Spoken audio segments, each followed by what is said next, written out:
Shoot across. How many of these do you do a week? Two. Two. And then I put in others from archives. Yeah, I see those. That try to involve programs from the past that relate to what we're doing. It depends sort of on what we say. Okay? Okay.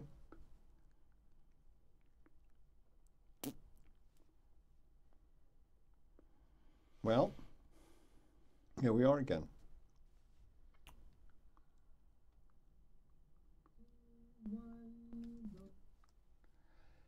Welcome very much to Conversation. A pleasure. Welcome to the program. A dear friend of mine and the world's, and that's Anthony or Tony Gronowicz, Ph.D., and he's a professor here in New York City, and he's a very much of an activist. He's been very active in the Green Party. That's ran right. for mayor of the candidate for the Green Party. Last time around. And he's also been active in terms of politically trying to understand things in a way that has some feeling of sympathy for the least advantaged of us in the society. Tony, welcome so much. I think we got some news to report to the people. Welcome. Thank you very much, Harold, for the, I don't know, umpteenth time. Umpteenth time. I think that's the truth and everything like that. You've been involved in political things, and your field is history. I think you wrote it. Well, New York City history. I did yeah. a book called Race and Class Politics in New York City before the Civil War. Right.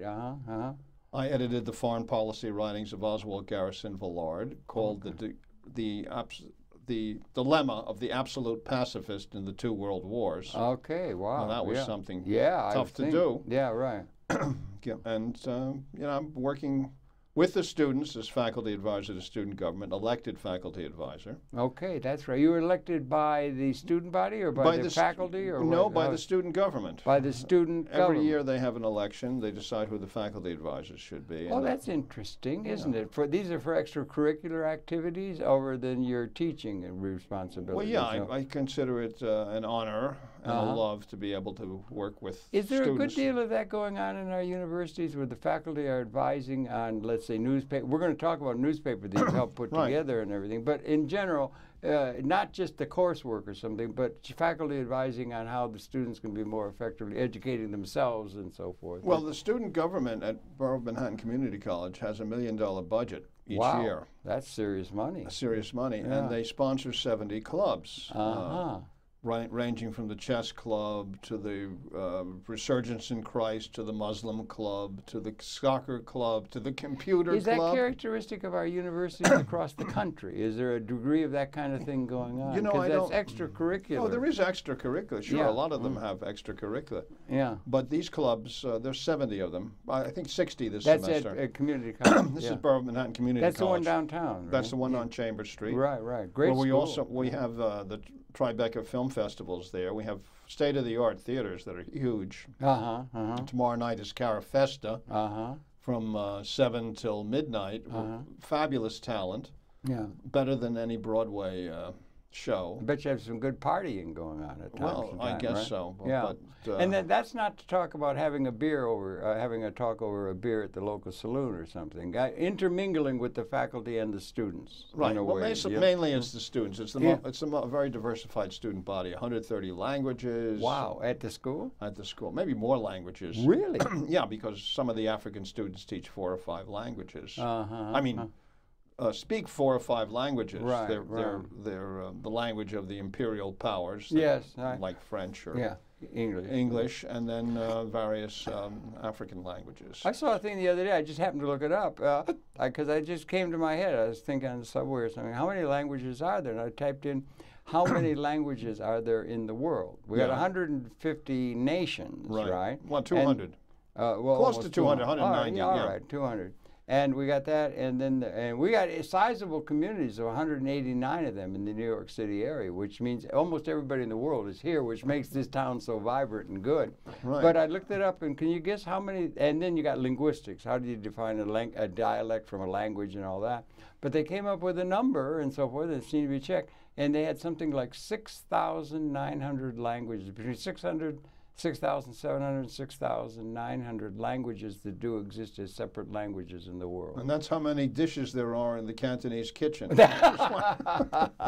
Very good, but that's an interesting differentiation and everything like that. But that's interesting. So what you're talking about is the educational process, which is really important. And I know you work with them, and you've got ideas, and you can work. So congratulations on working with the students outside. Well, there's a robotics club. One of our students who was on the student governments is a finalist and won an award on a project of his. Now, is that we had the chess club, which won awards a number of years ago in the whole region for being the best chess club. I don't want to beat a dead horse or anything on this, but are you advising in the field that you suppose you're not Spassky or something. You're not a chess expert, but you're advising. Well, I'm advising student government, and I teach American government. That's true. There's a parallel. So that makes it. But you're doing this on your own. Yeah, on my own. It's an honorific kind of thing. Yes, absolutely. And it's also coming from the students. Do the students have input as to who their advisors will be, or they elect? They elect their. They elect them from a slate that is presented to them. No, they choose. They go out and find a faculty advisor that they would like to see as faculty advisor. And if it doesn't work out, they vote the faculty advisor out. We have 19 senators,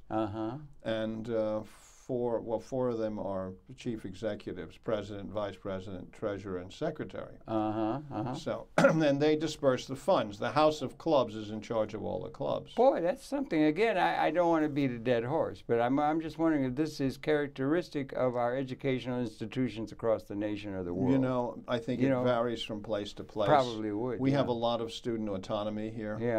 Which is in large part due to the efforts of my colleague on advising, James Blake, Professor James Blake, who has been there 30 years and has really been a fiery and wonderful advocate for the students. Okay, good. That's good. There should be somebody that advocates for them. The university used to be different when I went to university. We used to go in the GI Bill and so forth. Now the students come out of the universities across the country with a huge debt burden. That's right. How is that built up like that? Or from your perspective, being a faculty member? Well, that's being... Why is it that it's gone to become such an expensive debt-producing process of getting educated? Debt is a way of keeping people under control. You can use credit card debt. Yeah. I think the student debt is just exceeded $1 trillion in this country. That's again. And when I went to, I got fellowships to go to college, Columbia. Fellowships to go to college, University of Pennsylvania. Plus a stipend. So, I had no debt when I left the university system. But I am from another era. Well, nobody thought any country that's interested in the welfare of its students and future generations would be providing free education, higher education, which they do in some places, don't they? Absolutely. Venezuela, Cuba. Others, it's a much more. Do they have and even in England, up until recently, this was the case. But it's getting ridiculous. It is getting ridiculous. What a hell of a burden to carry when you come out of That's there. Correct. And working on it. And then you got interest on top of that, and you can't get out of it. And that's one of the things they make sure you cannot get out of through bankruptcy or anything like that. That's right. So that's really it's a form of slavery. It's like debt slavery. Debt slavery. That's one form of debt slavery for some of the important people that are coming along, youthful people coming along. Right. So it's grossly unfair, and it fueled the Occupy movement. Among other things, I guess it did, because that would be part of a larger issue of the evolving of the world society, where you have such an inordinate, almost unworkable concentration of wealth now that is just almost absurd in terms of it being concentrated in the top 1/10 of 1% of the population. In U.S. society, it hasn't been so unequal since before the First World War. Really? Yes. Before the federal income tax came in 1913. So it's really very unequal, and it's and also jobs are being done by computers and robots that weren't formerly done by people. That's something that's coming along exponential. Absolutely. Certainly the information technology is coming, and it's not going to stop. And exponential is hard to understand because it's not 1, 2, 3, 4. It's 1, 10, 1,000, 1,000, and it's just growing. And also, you note that. It's not only there, but I watch more television apparently than you do. I just sort of keep in touch with society. They have the Science Channel. They had a thing on there, and that the input of it's not just information technology where you can have things like we have here, but it's also robotics. Robotics are an application of the technology. of the information technology way. And that used to be the guys, Moravec, and those people down at Carnegie Mellon. They would have some little robot that would come and bring you a glass of water or some sort of thing haltingly across the room. Now the robotics are being applied to the productive process almost exponentially in terms of displacement of the labor input to production on a world scale. Yeah, car production is a perfect example. Pardon? Car production is a perfect example. You have a fraction of the workers, and they're producing many more cars. That's right, and they can do it. I saw a thing the other day. I'm not sure if it's really true. We want to get to. We want to let them know about your newspaper that you had a hand in. That's the main thing, and everything like that. And also, left forums coming up. We have to keep that in mind. But I saw across the street. I saw a thing the other day that was a little disturbing. I'm not sure if it's true or not. If it's something could be checked. But there was somebody who did a lot of research into the realities and so forth. And we have the airlines of the world, you know, like the Delta and Pan Am and the airplanes flying, and everybody's flying all over the world, sort of attended like the containerization that's made globalization possible. But the airlines, they were submitting this piece of paper was that the airlines that fly people, we just lost that one Malaysia and everything, but the airlines that fly would be more efficient, more profitable, and above all, safer if there was nobody in the cockpit. Well, that with triple redundancy. I think they tried that on the subway to remove the but think about it. That with triple redundancy, it would be safer than what you get through human error by interfering with what the algorithmic thing could do in terms of flying and landing the airplane. Now, that's a metaphor for things that are developing. And it does have implications politically and so forth, because that's another example, and there are others that can be extended, to where the human effort or the human labor input to production is in many, many instances coming to the bothersome point of being disruptive of efficient application, which doesn't need human input to production. Do you think that's true? And that's the trend of the world technological development of well, in certain areas, certainly. Well, not overall. Well, I mean, is it true production overall? of clothing and sneakers, you still see all this exploitation in well, various there is countries. That would have a certain economic. You saw what happened in Bangladesh. Yeah, with right. That's true. 1,100 women mainly killed. Shades of the shirtwaist. Shades of the triangle first. Yeah, right. Fire, 1911. Yeah, but that would be, and containerization, that couldn't have happened 40 years ago. You had to have containerization to get the efficiency to exploit the labor, and there's a little margin of profit that can be done that way. But also a lot of those things, even the clothing and that kind of stuff, and the trend, and the thing that can be seen exponentially increasing, is to put human beings out of work. Oh, that's true. Technological displacement of labor, and yet the only way most people are told they can get income to buy things is to have a job. That is a labor relationship to production, when the labor input to the actual production in an automated sense is moving to the vanishing point in real terms. We can't even get a living wage passed here, but in Austria, they provide people with money to keep the economy fueled by through purchasing power, through consumerism. Well, okay. Anyway, these are all sidebar things about how the society is organized or what the trends are and so forth.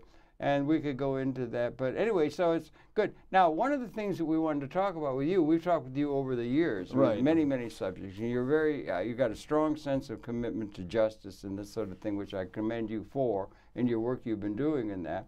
But one of the things is you're a faculty advisor to a publication that I congratulate you and your student colleagues. Well, I'm not quite a faculty advisor. I'm very instrumental in it. Okay, well, talk to it. Well, but before that, as you can see from the newspaper here. Yeah, let me show it.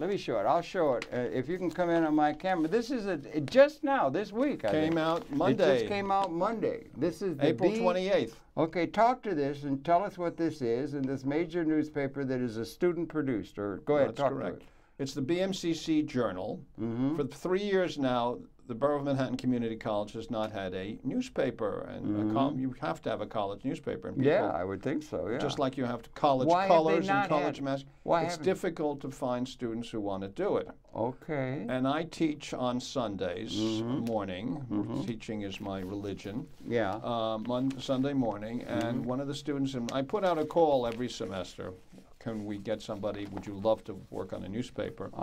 And this semester, in early March, one of my students, Yaris Sedeno. Yes, we want to talk about her. Yeah, she's the editor. Yeah, she's the editor-in-chief. Editor-in-chief. And I put out the call. She said, you know, Professor, I'd like to be not only write for it, editor-in-chief. And I said, fine, let's see what you can do. And she put this pretty much together herself. I was helping.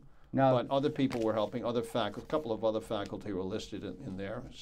Professor Levy and Professor Streeter were also helpful. And we fund the newspaper through the media board. This does not touch student funds. The media board has over $100,000, and it wasn't being touched. It was being rolled over. So had it accumulated over the years? No, I think it's just rolled over. Okay, right. Okay. So you got to use it or you lose it. Yeah, right. Okay. Or it's folded in somewhere else. Well, I haven't investigated you for identifying that possibility. Yeah. Right. So and also in the class, two of the students wanted to write for it, and one of the women did a piece on juvenile justice and another on white-collar crime. So out of that class, I've gotten 2 articles, and of the editor-in-chief, who is key and is a dynamic organizer. Let me show you, since you mentioned her. If you can come in, darling, on this picture. This is a picture of her, who is the editor-in-chief. Maybe you can come in tight. There, that's it. Get a tight focus on her. God bless her for taking the reins and becoming the editor-in-chief of this major publication, which is how many pages? 24 pages. 24 pages of this serious was accomplished content. in 5.5 weeks of night and day work. All right, congratulations on all involved, in particular her. How do you pronounce her name again? Sedeno. Sedeno. She's Dominican. Or Sedeno. I'm not sure. I have to perfect my Spanish, which is worse than Bloomberg's. Worse than Bloomberg. Worse than Bloomberg. Okay. So anyway, the point is, she takes classes on the weekends because she's a fashion model. Yeah. And she was in the class, and that's how it got started. How many were involved in putting this piece to bed, or getting it out? Quite a number of people. The graphic designer is extremely important. She got the graphic designer. He did terrific graphics. And she's editor-in-chief. She's editor-in-chief. So okay, makes so the final decisions. that's a thing of putting it together. And then you're a faculty advisor. Now, are there other faculty people involved? I don't know. I mean, we or how does that work? Maybe it's informal or something. Well, she's the one that organizes. She's the one that tasks people with certain tasks. Right. So I did a lot of copy editing. Okay, of the paper. I should say that it features CUNY Divest. Yeah. When I ran for mayor. Yeah, let me hold that up also. Keep it up for a couple minutes here. Okay, there you go. When I ran for mayor, the first word inside my brochure was CUNY. Was divest from fossil fuels. Well, you can. I don't know if you can see that. Well, let me hold it. Maybe she can. I don't know if you can come in. It's a little tight focus. I don't know if they divest from fossil fuels. And one of the people in CUNY Divest saw it and said, well, come to the meetings. And I became elected faculty advisor to CUNY Divest. CUNY Divest, okay. And I have an article on divestment from fossil fuels in there. And this is part of a national campaign. 400 colleges now involved. Okay, that's serious. That's a lot. Yeah, just yesterday at Harvard, they had a sit-in in Harvard Square. I haven't followed up on it. Columbia passed a resolution in the student body, which the university has not implemented. 73% of the undergraduate body voted to divest from fossil fuels. From fossil fuels. That's a serious issue, is it not? And that's a lot of clout. And CUNY Divest has been in existence since March of 2013 and has picked up steam. I mean, just this, before the spring break, in early April, Baruch, 23rd Medgar Evers and Bronx Community came on board. Before that, on the 12th of March, the student government at Borough Manhattan Community College unanimously passed the resolution to divest from fossil fuels. That's serious, and the next day, 2 of the members of CUNY Divest Anna White and August Vankiewicz. We went to the union, and three of us made a presentation, and the Professional Staff Congress of the City University, which represents the 25,000 faculty and staff of the university, voted to divest from fossil fuels. I believe being the first union in the country to pass that resolution. Has that been those kind of divest movements among, let's say, we're talking to university now for that matter, because there are other entities. We want them to take it out of their portfolios. The top 200 fossil fuel companies. That's what we want. And that, but what I'm getting at, was that happening 10 years ago? No. Was it happening 5? Why no. Now? And what is part of the sustainable movement that is really taking off around the world about with global warming and these kind of things that are becoming so obvious and so forth. This is an important movement that's coming out of the universities.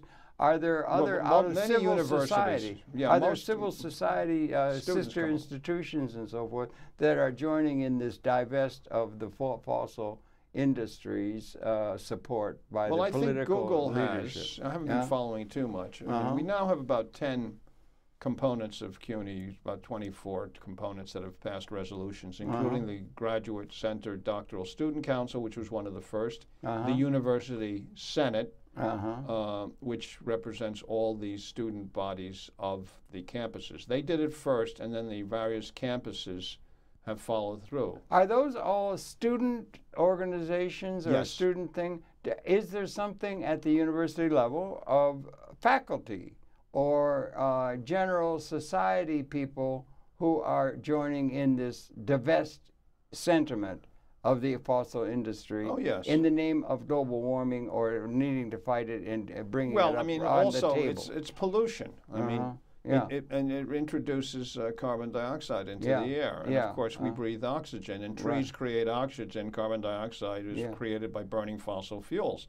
The key statistic that I like to employ is that during the time of the dinosaurs, the atmosphere was 35% oxygen. Today, it's 21% and dropping. Not only that, the melting of the ice caps releases methane, which is, as you were saying earlier, exponentially more lethal to the atmosphere in introducing these noxious gases, that we have to stop this. We have to convert. Well, and we now have the technology, Harold. And we have the science that used to be questioned by people that is more or less becoming generally accepted by the knowledgeable society. We might have had a cold March and a snowy February. We had a hell of a March. I hated it with all the snow. But globally speaking, this is the 4th warmest March on record. So the Northeast is a pocket. It has to do with the polar vortex, the melting of the ice caps. Whereas in California, it's been hot and dry now for a year and a half, and it's turning into a disaster in that state because of the global warming. All right. So this is something to consider. But let's talk about just the atmosphere and the presence of all these noxious gases. People have to be able to breathe, the rise of asthma and respiratory ailments. Well, one of the things, the Montreal Protocol, one of the things that I was really concerned with, that would have been 10, 15 years ago, was the depletion, the closing of the ozone. Depletion of the ozone layer. And they did pass, and this is by, now you're talking about But it's still pretty bad. It's still getting worse, but they have, in other words, it takes a while for the atmosphere to catch up with whatever feeble efforts human beings are employing to try to reduce those noxious components. Well, with all due respect, it seems to me that came out to be fluorocarbons or something, hydrocarbons, right, everything. And they did get, we're talking about students doing things. That's good. Okay, students. Wondering about faculty. I'm wondering about other responsible members of... There's a lot of sympathetic faculty. Of world society that are getting behind this idea. And I remember back when the ozone layer or the ozone hole was closed, it was really, really serious, and they identified it as these fluorocarbons or something like, which is like the spray things. And they had the Montreal Protocol that was passed by not only students who say, let's do it, or something. It would be nice if we could, but the people who had power to enforce it, and it actually did work. Well, the refrigerants and air conditioning. Yeah, and they actually pulled that off. Right. That was a movement that really took. Is there any precedent in that in terms of this larger global warming issue in the name of sustainability that might be able to take off, not only with students or people who are going to say, we don't have any power, but let's do it because it's morally right or something. But the people with the power to make the decisions, because our political process seems to be all caught up in gridlock that can't get anything Well, done. the political process, because the oil companies have a great deal of and the clout. family dynasties like the Bushes, the Cheneys, the Kochs, the Rockefellers, and the Sauds would love us to continue this because they make tremendous profit, and the profit money equals political power, especially after Citizens United reinforced this. So instead of being held up at the gas pump by these guys, because they benefit from every disaster like 9/11, we now have the technology and the science to get our energy directly from the sun. Well, It's certainly the case. And that's, the students see this science, they take science, they see that it's feasible. It's a question of political will and pressuring the institutions in our society to do something about this. So do the students of the country, I mean, usually I was in the faculty, and I've been in the universities and that sort of thing, and the students were more or less thought of as like peons in terms of the overall structure of the university setting and so forth. Then you had a faculty council. They had some real clout and power. And then you had the administration, and there was a power structure that exists within academia and so forth. Well, let's put it this way. And the students didn't count for anything much, you know? Well, but let's take one example. I went to Columbia. And in the 60s, the students were motivated. It was an all-male institution back then. The students were motivated to get involved because there was the Vietnam War and there was a draft, and that was a big motivation aside from the immoral conduct of that war. And don't forget, the war was also going on as the civil rights thing finally came home to roost seriously. The two together there was a serious movement going on in this country. Right, exactly, precisely. And it's dated to about 69, 70. So, and that is one factor.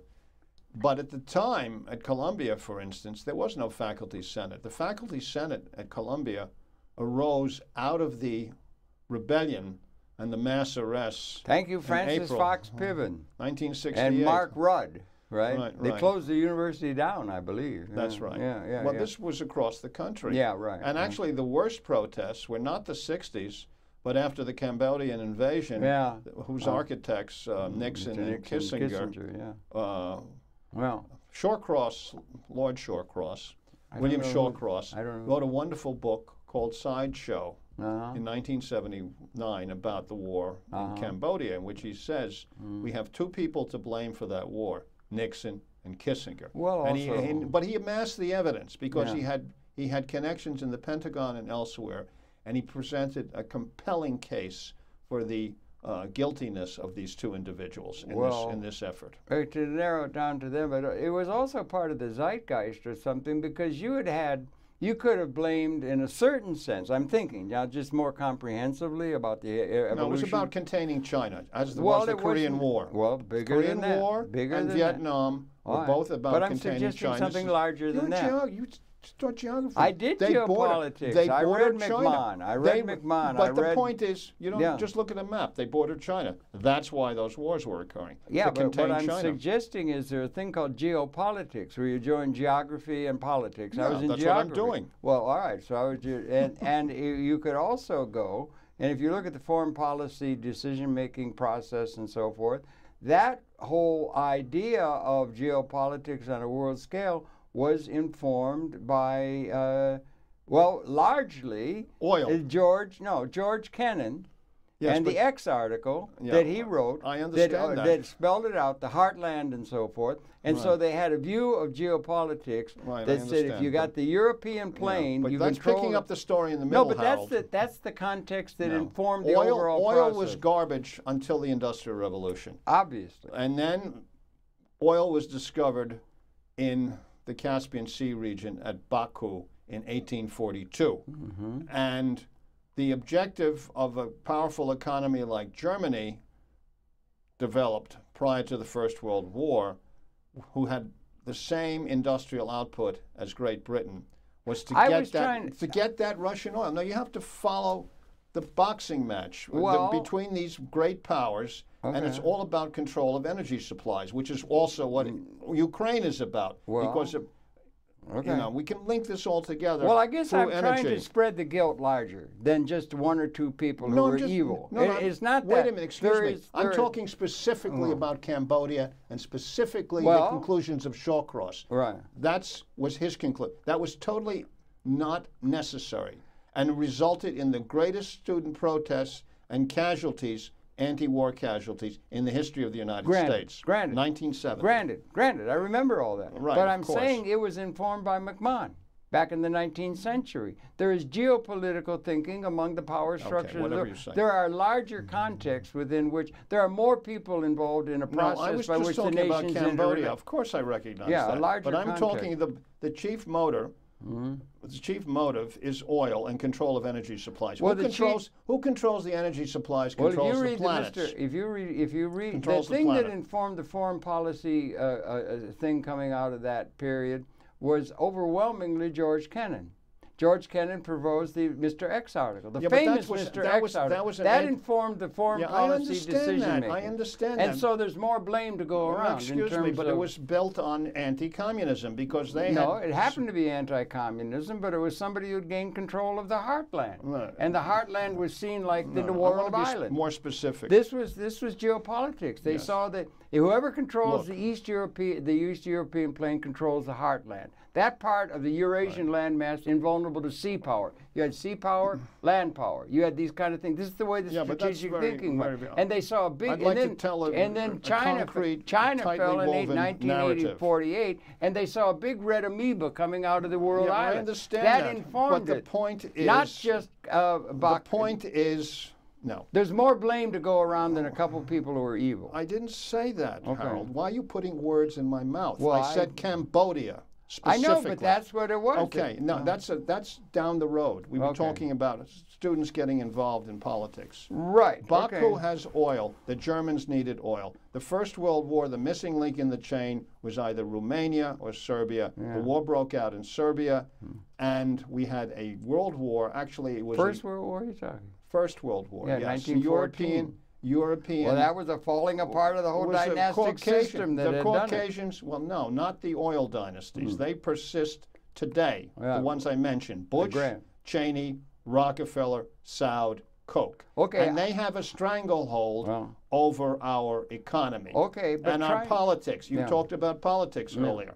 That's and now we can get we now have the technology to get energy directly from the sun, but they don't want to do it because they would lose their profits. They would rather see us held up at the gas pump. That's what they would rather see. Well, you can make that Control point. Okay, That's you make the the point. And the thing is that there, I'm just saying, I think we voted, I think the blame for, if you look at things now in a certain perspective at the world, right? Washington is totally deadlocked. They can't seem to do anything. And that you got this kind of thing. But the corporations love that. Well, it's get the blame. You want to blame the but I don't blame the corporation necessarily. We voted these people in. We are here. But what we have not come up with, When I ran, I got no coverage. I still came in fourth because it's the natural green constituency. Now, de Blasio came in first because he spent more money than all the other 14 candidates put together. Well, you notice it's only and he only got, and people were so disgusted, only 23%, 24% of the electorate voted, which means he got 18% of the vote since he got 73%. Well, these are statistics and everything. But what I'm trying to say is I'm trying to spread the guilt more widely. I'm trying to spell the guilt. We're all complicit in the fact that we have not come up with a system. If we consume as much as I did, we'd have a much better planet. I'm an underconsumer, okay? An underconsumer. We have to underconsume. It's healthier for us as well. I mean, they've shown that with rats in the lab. You know, but in the United States has never been so obese. There's so many frustrated Americans. A third of the country is obese. Well, that's the point that I'm trying to make. Because of nutrition. But in a certain sense, and frustration. If you look at a certain level of the world now, what year is it now? It's 2014 of the Christian era. Okay, we're in that period now. This is there. If you look at the world now, and if you look at it in a certain perspective, it's 360 degrees of dysfunction. It's dysfunction at all levels in terms of 360 degrees. It's pretty bad. Pretty bad. You can go in any direction, any vector, and you can find things that aren't working. The college generation today is becoming activated because they recognize that instead of getting our oil from beneath Middle Eastern sands, and the entire Middle East is continuing to unravel as I speak. We can get it directly from the sun. The other issue is not only holding us up at the gas pump, because as William Wallen, the leveler, the English leveler, in 1648, you can look it up on the web. 1648. The Bloody Project, he had a great sentence, a great statement. He said, the rich fear that an end to troubles will be an end to their glory and grandeur. Right. And that's why you have John Kerry out there preaching, we know in Syria, we know, preaching military solutions to problems. And John Kerry, if he had been elected president, would have been the richest president in U.S. history because his wife was Theresa Hines. Okay, and they just sold Hines for $27 billion. So he's incredibly rich. Yeah. And he overuses energy. When he goes skiing, he doesn't take the lift. He has a helicopter take him to the top of the mountain. Okay? He's got houses everywhere.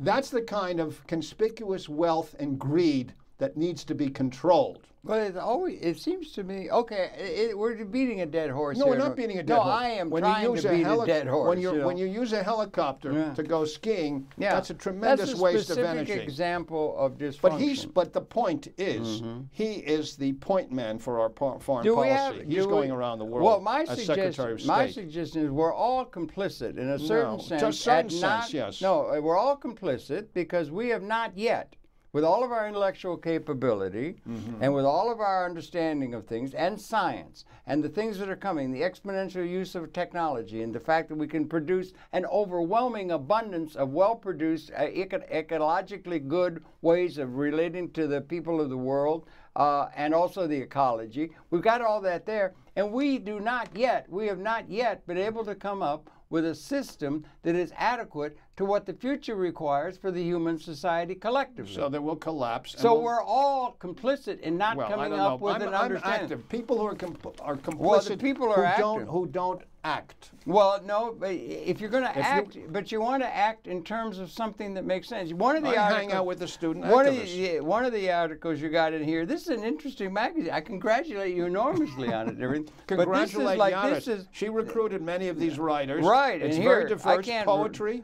I can't pronounce some of these names, like I've got a hard time sometimes with just Scottish names. Broshank Nafkak or something. The entire universe is history. It's a marvelously fluidly written article. That's a reading of things comprehensively. Absolutely. Evolutionarily, not politically, not in terms of the bad guy du jour that we're trying to do, which is a lesson out of history. You can analyze all you want. James Joyce had Daedalus say, history is a nightmare from which we're trying to awaken. We do not have an operating manual for Spaceship Earth relevant to the use of the transformation that's taking place at a comprehensive level. Okay.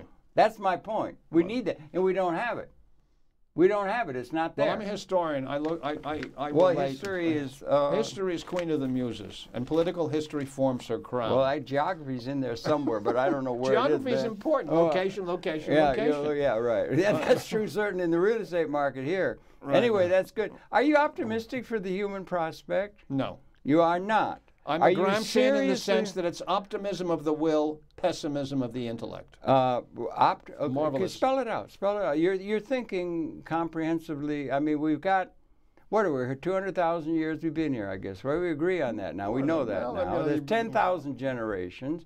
I did a program once with Isaac Asimov, a major fellow who thinks. Of course, he was really a thinker. He made all the laws of robotics and so forth, and all of that. And he made an assertion in the program, I guess he's made it in his work and everything. He said this generation, let's say this generation, I don't know, 1950, 2050 or something, this generation, after 10,000 generations, is the defining generation. Not another Democrat, Republican, good guy, bad guy, fighting, this winning, that winning, divesting from fossil fuels. Oh, wait a minute, he made the point. This is the defining generation in evolutionary terms.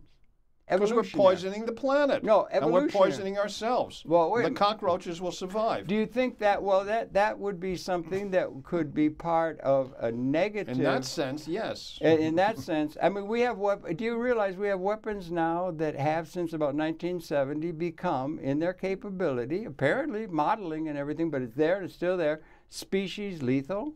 Well, of course. This started with the nuclear they age, weren't 1945. species lethal as recently because as when you and I were forever. born. Radiation is forever. No, Nuclear is forever. The waste. I'm trying to get a point at this being not just another period of history, course. a defining one in evolutionary terms. I where is the vision agree. that's dealing with the way in which you can have something that can include or subsume history? Right here. Okay, good. Okay, right.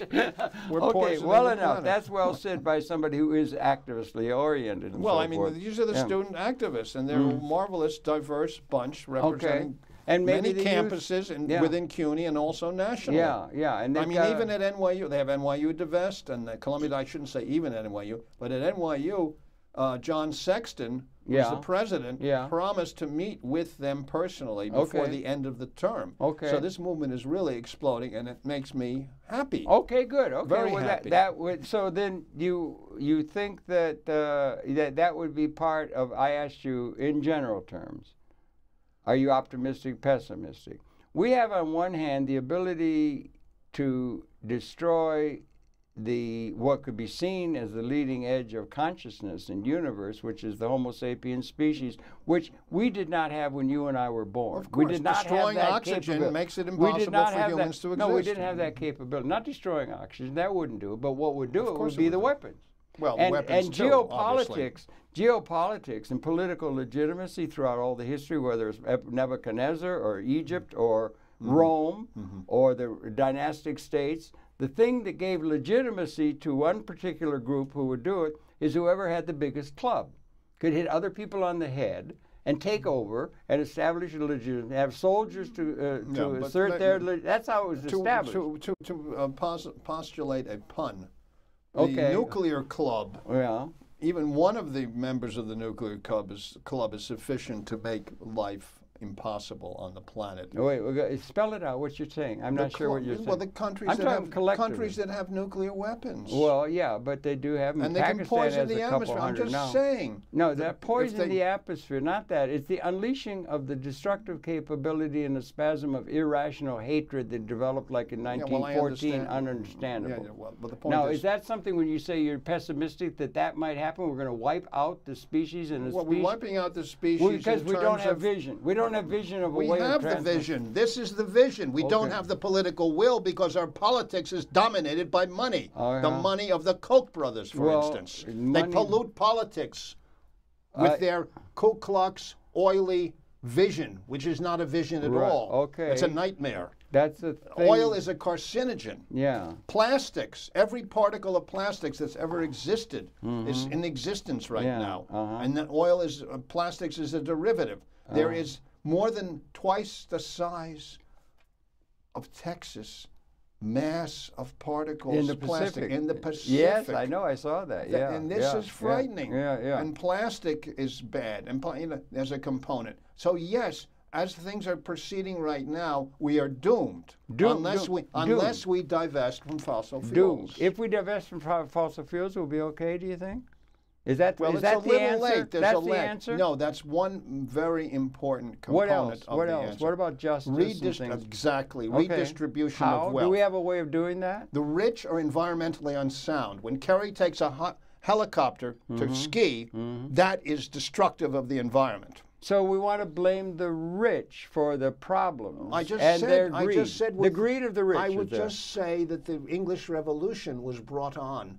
And I think that's why I quote from William Wallen. The rich fear that an end to troubles will be an end to their glory and grandeur. As they always were. The population, yes. Yeah, so there's nothing different. That's history. That's history, and that's the way people have asserted their authority. So therefore, we are doomed until we reconcile this with the need for a just, sustainable world. Yeah, which we've never had.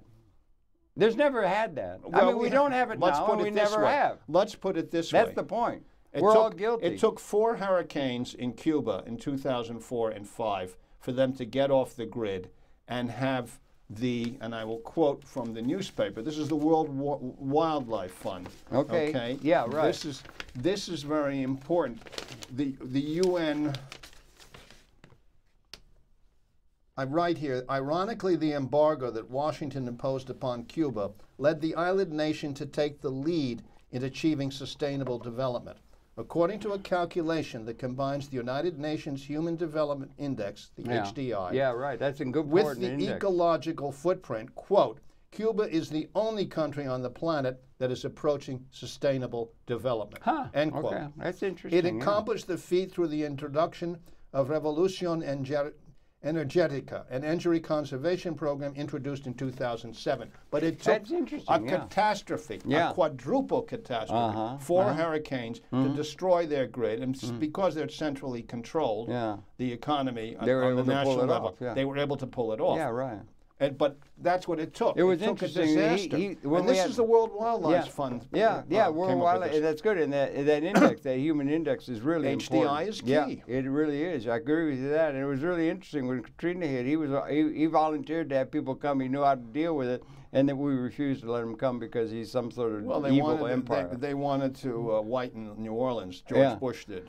Well, Junior Bush. That's another thing. Anyway. Well, yeah, I was there, and we went. We used money from the student government back in 2007 to go to New Orleans. 35,000. A bunch of us went, including my daughter, down there to gut houses and remove mold. Yeah. And that was in the 9th Ward, which was the Black Ward, where people were allowed to drown. And over 1,800 people drowned. There was plenty of warning. All you had to do was, you could go on the Weather Channel and do it. They decided not to do it. Okay, and they wouldn't let people out of the neighborhood. They shut off the trains, they shut off the buses, and so poor people had to try to negotiate walking out, and they were cut down in some cases. The Danziger Bridge, Danziger incident, where the police officers, the New Orleans police, shot and killed African Americans trying to escape. Yeah, right. And they had that dome where they put them for a while. Well, Barbara Bush said, this is the best thing that's happened to them in their lives, to put them in the Superdome, where at least one person jumped because of the conditions there, committed suicide. I mean, this is the kind of callousness and insensitivity and lack of moral compass that the people, the 1% in this country, espouse or spout. You think they do it universally? They pretty all much so. Do, and that's how they get. And that's why we have this crisis. As we speak today, it's May Day, and this Turkey. Is May Day. Yeah. Yes, it is May Day. And we ought to make people aware of the fact that we've got the Left Forum coming up at the end of this month. Right across the street. Right across the street at John Jay College of Criminal Justice, right? Exactly. So maybe we put some people in the dock or something like that. No, it's going to be exciting. It always is. There are 4,000 panels and. 4,000 people who attend, 4,000 or 5,000 people attend, hundreds of panels. I think we're going to get a lot of overflow here right across the street. Well, that would be great. You could certainly, it's a golden opportunity to interview people I'll tell who you won't see. If you got something you want to protest the injustice, man, there's a lot of causes you can call it on to. I don't think it's maybe 360 degrees, but damn near. Everything is followed New York City is the most unequal and most segregated city in terms of housing and in terms of employment. Major city in the United States. Is that a true fact, really? Yes. Certainly the most unequal. You can check with the Fiscal Policy Institute.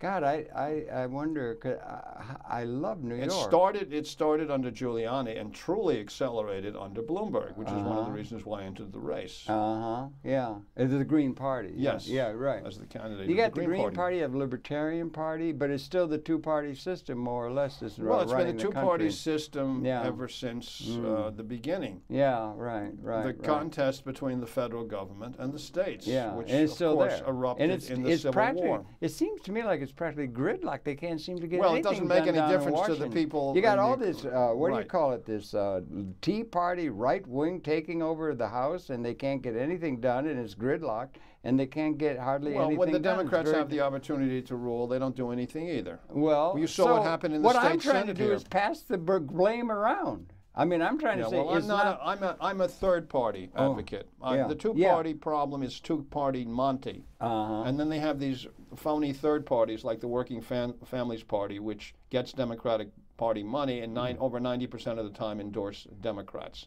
So that, to me, It's analogous to what happened in this city in the 1930s when the American Labor Party existed. And so the people from the corrupt people from the two-party system came up with the Liberal Party, which became just a patronage system and totally corrupt. But it was there to siphon off people who said a pox on both your houses, and I'll vote third party. Now people are so discouraged they do not vote in this city. Right. This election that we saw in 2013, the lowest rate of participation since before women got the right to vote in 1917. Right, right. So in this city, in this state. So in a certain sense, we're all at fault. That's what I'm trying to say. No, we're not. I'm out there doing stuff. I'm less at fault if you're out there and an activist. Okay, and that you're may out be there true. And working on these issues. That may be true. It's the ones who you know, are into their own personal greed, their own individualism, and don't see their responsibility to the whole of the society that are the problem.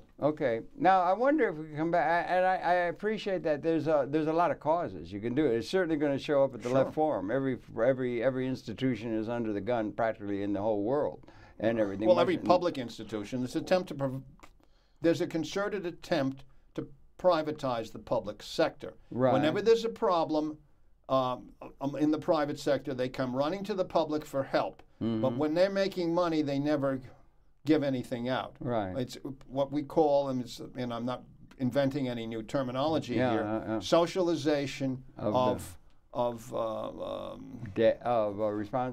socialization, I forget. Privatization of profit. Yeah. Socialization of loss. The loss, right. The loss, okay. It's a convenient thing if that's exactly what happened. And both Bush and Obama bailed out the banks, but where's the bailout for the people? No, there hasn't been any. There hasn't been any. And debt slavery with the students is a way of keeping people in check and under control. Well, those are all things that are in place now. But it started at the beginning with Alexander Hamilton. You know, I just went by the churchyard where he's buried. Really? Yeah. Trinity downtown, Churchyard. Yeah. Trinity. Yeah. Yeah. And his grave is a rectangle with 4 urns, 1, 2, 3, 4. And in the middle is a pyramid with a little something at the top. Very much the icon on the back of the dollar bill. There it is. The 1% at the top, the all-seeing eye of the CIA, and then everybody down kept ignorant, such as the various things that go on behind the scenes. And for instance, 1962, Operation Northwoods, the military, the Joint Chiefs of Staff, conspired to shoot down an American airliner, plant bombs in American cities, and blame it on Castro so they could invade the island. And guess who said no? John F. Kennedy. And guess what happened to him? Okay? Well, he was assassinated. So those were called false flag. Yeah, the false flag. That was definitely right. Now, when did that come out? Gulf of Tonkin comes to mind. Same thing. Fog of War. McNamara. Fog of War. Yeah, Fog of War. Wonderful he admitted it was wrong. Yeah, right. But the point here is that this information came out in 1997. I didn't know about it. I'm teaching my class a couple of years ago, and a student raises his hands. He says, "Professor, do you know about Operation Northwoods?" I say, "No." And literally, this is 2 years ago. Only, no. So I look it up on the internet, and my mind is blown. This is what's going on. Amazing what you can come up with now, too. That's another thing. You can't plead ignorant because everything's available. That's almost. Correct. You can look up anything. Isn't it wonderful? I'm really glad that they have on paper. internet. No more encyclopedias or dictionaries. You just go online. Yeah, that's true. That's a big transformation that's going on. And also things are going multimedia also. Things are developing. Well, let's put it this way. Maybe going multimedia, but media control, as you know from Time Warner down the street here, they're just 5 big conglomerates. What I'm trying to get at is what's the overall systems solution or situation that exists? That's what I'm trying to get at.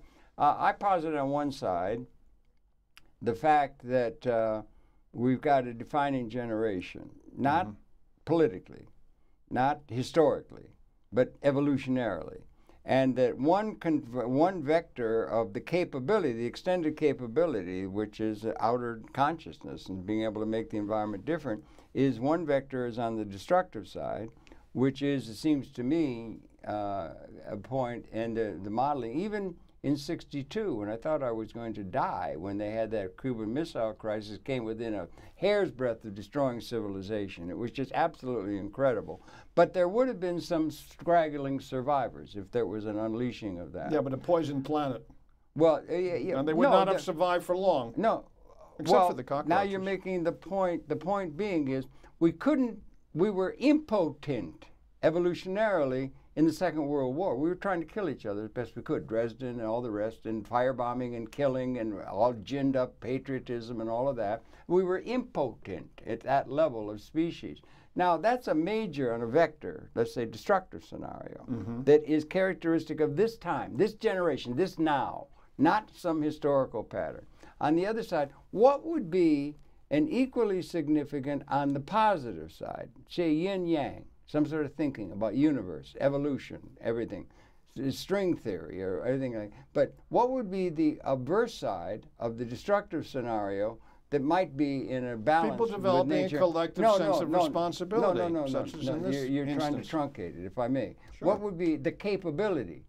Is there a possibility that we're getting to the point where, among others, Fuller did it, and some other comprehensive thinkers said, we're getting to a point where almost axiomatically it can be proposed that through technological capability, ephemeralization, doing more with less, the internet, the robotization, new materials, all of this kind of, every day comes a revolution over the transom in every field. It's coming like a quickening.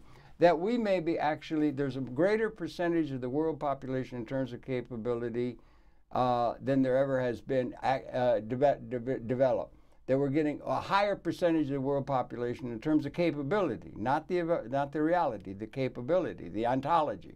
That we're transcending material scarcity at an ontologic level. There is enough, never has been, it's always been scarce. Zero sum, if I win, you lose, the whole thing. We're doing that. And that's never brought up, ever, anywhere, that may be the case because it invalidates or calls for a whole different kind of way. But in the meantime, the planet is being poisoned. We can eliminate or we can or liberate the entire Homo sapiens species within an ecological context, evolutionary relevant to a new relationship in the universe. It's never mentioned comprehensively because everybody's divided down into separate categories of defining who the bad guys are. Separatism is a consequence of the people who rule, divide and conquer. That's how they do it. Well, back to that kind of thing. But it's also the intellectual community. It's back to the intellectual community. They're not coming up with systems thinking. It's all specialized out. They divide and conquer the intellectual community. Good point also, because that's the way departments are organized. They hire people who are specialized rather than people who can put everything together. And they specialize it down to where it's just down to an extreme specialization, exactly. And because that's the way you can make money. So that's why movements like this, which represent students, the next generation, the new generation, are so important and have historically been important in developing It's amazing to be alive at this particular time, and it's a time of qualitative transformation, in my humble opinion. And one of it's an encouraging thing that people are thinking about it. I just think we all ought to think in terms of a collective responsibility and not find out the bad guy against which you can put yourself, the good guy, against the bad guy, and include but there everybody. are certain people who do not wish to be part of the collective responsibility, who pride themselves on being individually destructive and uncaring and insensitive to the needs of others. And they have to be contained. That has to be contained. Ultimate responsibility was something that can include everybody, including the bad guys. Provided they change their ways. No. Provided they don't go helicopter skiing. Okay. This is something, but you want to have something to include the far right, the far left, everybody in between, everybody, and the ecology, and that's what we need as a thing, and we have the capability for the first time. This newspaper may be a way of getting at some of that. Well, a newspaper is so important to a college identity. And congratulations. You should have seen how the students Unfortunately, in television, there's a tyranny. It's called the tyranny of time, and we've run out of time for this program. Okay, Harold. And Tony, see you again. Anthony Gronowicz, congratulations to the young lady who put it together. Put a link to her at the end, and that it's going. Certainly is an interesting, the Chinese have a saying, save us from living in an interesting time. That's shot to hell now. This is the most interesting time ever. Your pleasure to have had his perceptions. We invite you to tune in. We'll come back again tomorrow. That's it for now. Thanks again, Tony, for coming in, for all the good work. Thank you, Harold, for inviting me. Keep fighting, Tony. Keep fighting. Keep fighting. Keeps me, and hanging out with the young people. Yeah, that's good. Okay. So, okay.